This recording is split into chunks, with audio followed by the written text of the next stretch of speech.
First at 5. From the University of Florida's College of Journalism and Communications, you're watching WUFT News. Welcome to WUFT News First at 5. I'm Samantha Narson. And I'm Sofia Mingote. Thanks for joining us. New tonight at 5, video of the early morning traffic stop involving Florida Gator quarterback Anthony Richardson. We're learning more about the April incident through the reporting of UF journalist Chasity Maynard and her work for Fresh Take Florida. She joins us now. Chasity? Thanks, Sophia. 2 weeks ago, news broke about the late-night traffic stop of UF quarterback Anthony Richardson. I've been digging deeper into what happened. Our team filed a public records request to get the dash and body cam video of the traffic stop. We received that yesterday. The incident took place at 4:11 a.m. on April 4th, about 12 miles west of the University of Florida campus, on a remote stretch of a 4-lane highway. A deputy clocked a copper-colored 2021 Dodge Charger as traveling in excess of 105 miles per hour. The posted speed limit is 60.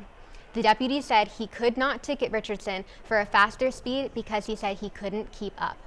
Here's part of the exchange caught on the deputy's body camera. When you saw my lights come on, how fast were you going? I'm not sure, probably like 100. Well, I know it was over 105. Yeah, I don't know. So, okay. I was just curious.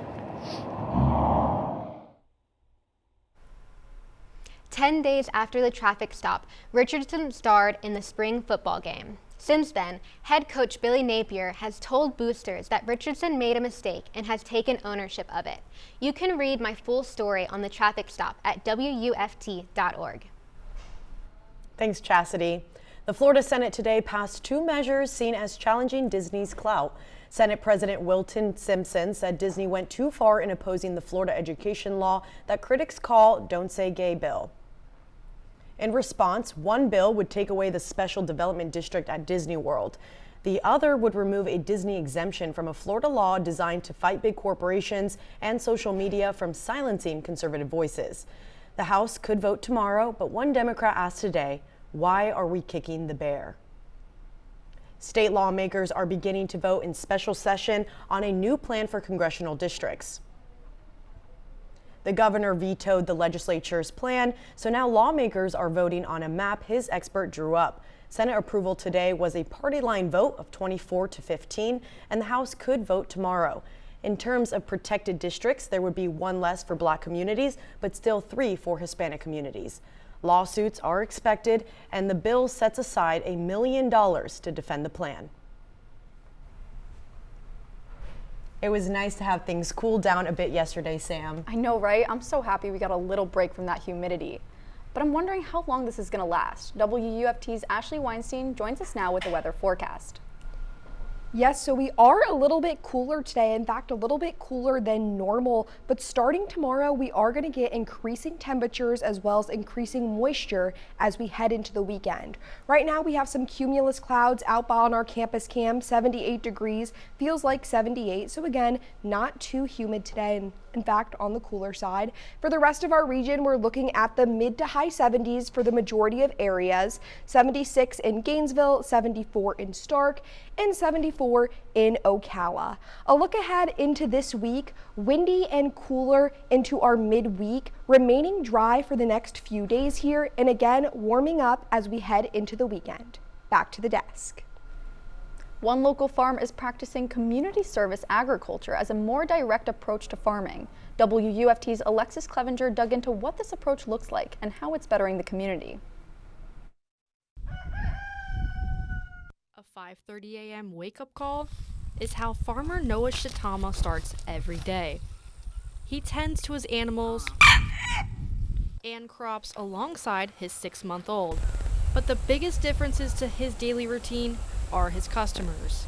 They have a much different experience with food, I feel like, than most. Swallowtail Farm practices community service agriculture, a more direct approach to farming. It connects people to their food in a much stronger way than most. His buyers come to the farm to pick up their food every week and see the ground it's growing on. it means so much more to people to eat something that they know where it came from than to, than not. They grow everything from turnips to these fresh strawberries that you can eat right here. There are 7 CSA farms in Alachua County serving about 1,000 households combined, a tiny portion of the community. Through CSA, Noah feels he can address the bigger issues, growing chemical-free. We're able to go out in the fields and pick anything that's out there and not want to, have to wash it or kind of like worry about what might be, involved in its making or whatnot. So A challenge he sees. It encourages sustainable methods of farming. Shitama says making food meaningful again is most important. He hopes this farming method will bring back the long-lost connection between the farm and table. Alexus Cleavenger, WUFT News. And now to the war in Ukraine. Russia continues to pound targets in the east, and a southern port city may be down to the last stand. NBC's Susan McGinnis has the latest. As Russia continues its bloody assault on eastern Ukraine, the besieged southern city of Mariupol, a symbol of Ukraine's resistance, sits on the brink of falling. Clear evidence, U.S. officials say, of Vladimir Putin's war crimes. He does not care about human life. He is turning Ukraine into rubble, and he is turning Russia into a prison. Ukrainian forces, outnumbered and holed up with hundreds of civilians in an old steel plant, plead for Western help. Brave Ukrainians deserve nothing less than every tool, every weapon they need to win this war for Ukraine to be whole and free.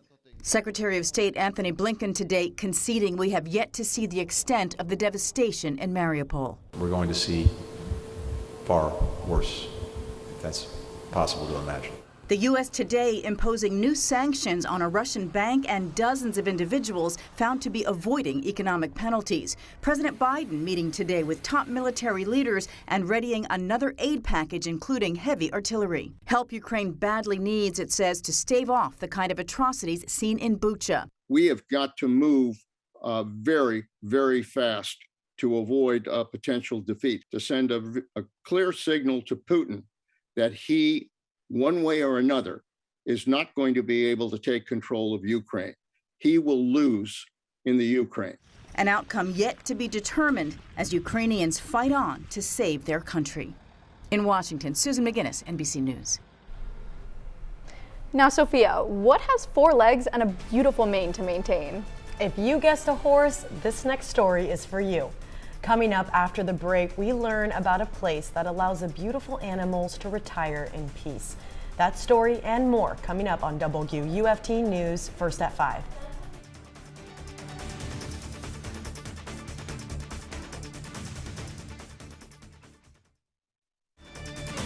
You're watching WUFT TV News. Long-form storytelling is an art that many students at the University of Florida and the College of Journalism and Communications aim to acquire. Multi-skilled journalists Amy Galo and Megan Hartnet went to Mill Creek Farm and allow us to take a mount up and find out what it offers. They're really all my favorites because they deserve a good life. They've gone through so much. My name is Mary Gregory, and my husband Peter and I founded the retirement home for horses. Peter and I met at the University of London. And the first day we started, we met and knew we were meant for one another. We found out that we both loved animals. We said that if we ever made the money, that is the way it would be spent, saving animals. The farm was founded in 1984 by my parents, Peter and Mary Gregory. They used to go out to a farm where people would let their workhorses relax a couple weeks every 6 months, and they would go out and feed them carrots and snacks. The farm was originally watermelon pastures. Started out as 144 acres. It was all rows of hills and everything. They had to come in and level it all down, plant the grass. There was hardly any trees here when my parents bought the farm. My mom planted most of these trees on the farm, all these huge trees like 40 years ago. 40 years later, they founded the retirement home for horses. This is RC. He's our oldest horse, and he is 44. But he looks amazing now with his 3 meals a day and his supplements, and he's a good boy. We get our horses from seized by law enforcement and other frontline rescue groups in cruelty cases. I couldn't believe it, but somebody dumped a horse on a busy street. The police picked it up and brought it here, but it could have been hit by a car and killed or, seriously injured, and there's no excuse for it. We'll take in active police and military horses because we feel they've done their public service and deserve a good retirement. Horses that come through our gates are never worked or ridden again. They get all the vet care, farrier care, dental care, feed, hay, love, grooming that they need. You know you're greedy.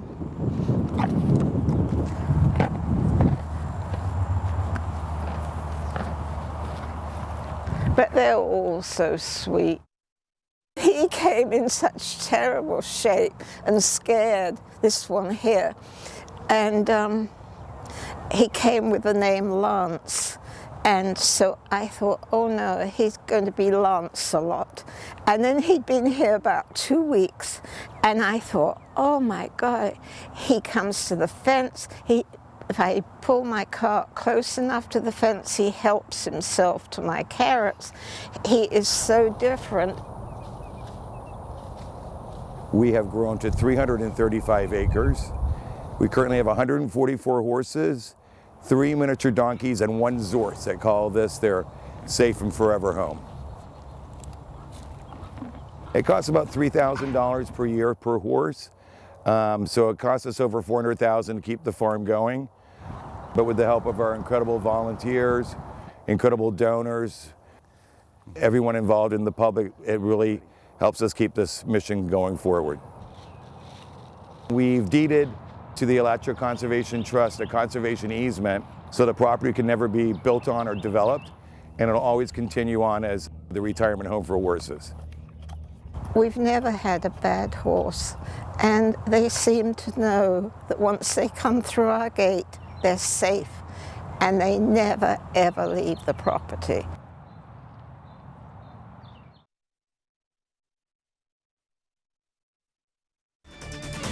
You're watching WUFT-TV News. Welcome back. So it was a little bit cooler today than average temperatures for this time of year, but don't fret. We're warming up as we head into the weekend, and we're also rising in moisture and cloud coverage as well.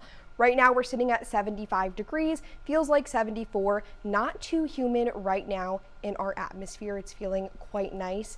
And what's ahead for this week, and rather for today and the rest of the next couple of days here. Tonight we're looking at dry and clear conditions, and we're going to get down into the high 50s, so not too cool at all. Getting into tomorrow, again, we're warming up, so our low is only going to be sitting at 61 degrees. And for Friday, we're going to continue with this mid-level ridge, and that's really what's pushing these temperatures to move up, as well as the cloud coverage.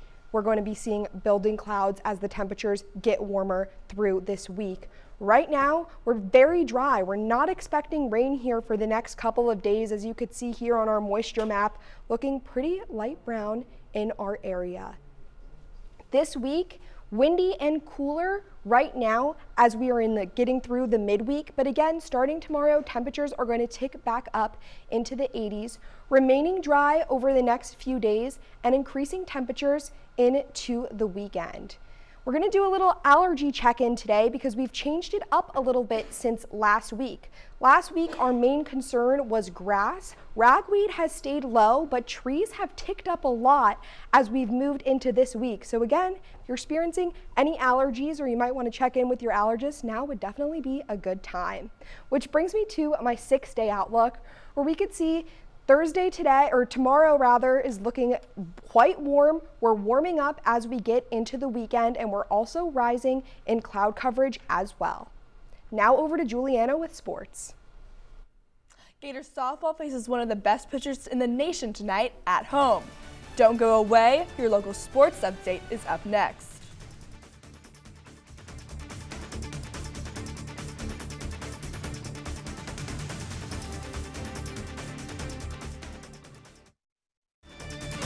You're watching WUFT-TV News. Number 8 Gators softball takes on USF at Katie Cecil Presley Stadium tonight, missing one of its star players. The last time the Gators played at home, they beat Alabama 12-7 and celebrated with fireworks. Since then, Florida swept Ole Miss in 3 games. They played the final game without second baseman Hannah Adams, who will be out 3 weeks with an injury. Thankfully for Florida, Skylar Wallace has been powerful. The redshirt junior has scored in 8 straight games. When USF played the Gators back in February, Florida won 12-0 in Tampa. Wallace scored 2 runs. However, the Bulls are missing their magnificent pitcher, Georgina Korek. She has a .48 ERA this season, next to 348 strikeouts. You can watch the match live on SEC Network Plus. First pitch flies at 6 p.m. In more Gator sports, the number 15 women's tennis squad hosts the SEC Championship. Gator head coach Roland Thornquist joined Steve Russell on his Sports Scene radio show. He said his team is just outside the top 10 and playing their best tennis right now. One of their biggest improvements has come in doubles. 3 teams that are, that can win every single time, and that was not necessarily the case the entire year. And it's absolutely pivotal to have 3 teams that can win when you play the best teams in the country. Thanks to a double bye, the Gators will play the winner of Mississippi State and Arkansas Friday morning. Former Gator golfer and current volunteer assistant coach Billy Horschel is back in the news again today. You may recall at last year's Masters tournament, Horschel was caught on video slamming his club into his bag after a bad shot. He later apologized on Twitter for his actions. Horschel said that he's a fiery competitor and does not wish to be a bad role model. Well, today, a bit of a different story. In a press conference getting ready for the Zurich Classic, Horschel said, "My fire is going to be that way the rest of my life. This is going to sound blunt, it's going to sound bad, but if you don't like it, I honestly don't care anymore. I've cared enough over the last 13 years of my life to try and please everyone that watches me, and you know what? I can't do anything anymore. I've done everything I can. If you don't like me for some reason, I don't care anymore." Gator baseball plays a close game with in-state foe Stetson. The Florida baseball team is now 23-14 after beating Stetson 10-8. The Hatters got off to a 4-0 lead, but Florida was able to score 2 runs in the 3rd inning. Come the next inning, the Gators were even more productive. Josh Rivera kicked off a 4-score inning with a home run. Stetson continued to score, but the Gators never gave up the lead. Up next, the Gators host number 1 Tennessee Volunteers for a 3-game series beginning this Friday. One of the world's most famous tennis players is going to be a mom. Maria Sharapova is working on a new person to play tennis with. The legendary athlete announced on Tuesday, her 35th birthday, that she is pregnant. She posted a picture of her baby bump on Instagram with a comment that said, quote, "Eating birthday cake for 2 has always been my specialty." The mother-to-be is one of only 10 women to win all 4 Grand Slam titles, ending her career with 5 major wins overall. And before we go, one last check on the weather. Let's take a look at our 6-day outlook. So what we're experiencing now is going to be an uptick in warmer weather and higher temperatures. So as the week goes on and as we head into the weekend, we're looking at increasing cloud coverage as well as increasing temperatures, looking ahead to a nice weekend. Back to the desk. Thanks, Ashley. BBC World News is next, and the PBS NewsHour is coming up at 7. And since we're graduating in less than 1 week, we wanted to thank you for watching us grow as journalists and as anchors. It has been a privilege to be your trusted news source. For the last time, I'm Sofia Mingote. And I'm Samantha Narson. And remember that your Florida news is always on at WUFT.org. Have a good night.